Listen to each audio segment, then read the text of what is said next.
Depuis janvier, où les mesures de confinement sont en vigueur en Chine, le secteur de la restauration a été lourdement affecté.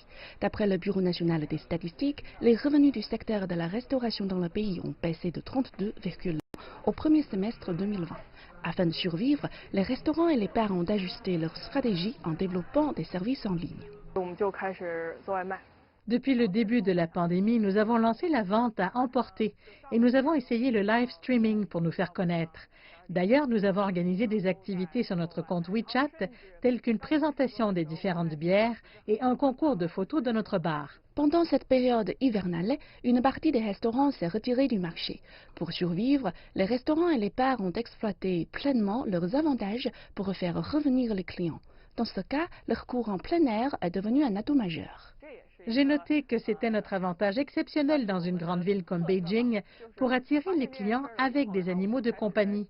J'ai donc travaillé sur cela et on a organisé des jeux pour les animaux et une dizaine de chiens avec leurs propriétaires y ont participé. Nous avons organisé aussi des petites foires et des séances de dégustation. Pour les jeunes qui fréquentent le plus les bars, après avoir été longtemps confinés chez eux, ils veulent se détendre et prendre un verre comme avant. Les clients affichent un optimisme prudent sur la situation.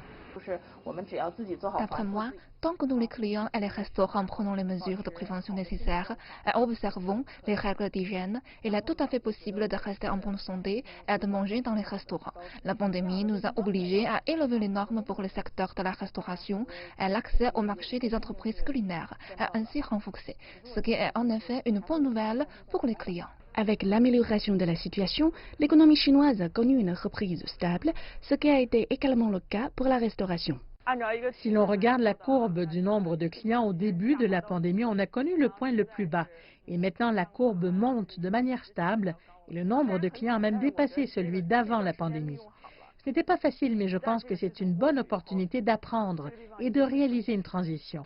Les mesures de prévention et de contrôle sont devenues aujourd'hui régulières et permanentes. Les patrons de bars que nous avons interviewés restent confiants. Avec le soutien du gouvernement et la confiance des clients, le secteur de la restauration se redressera malgré la pandémie.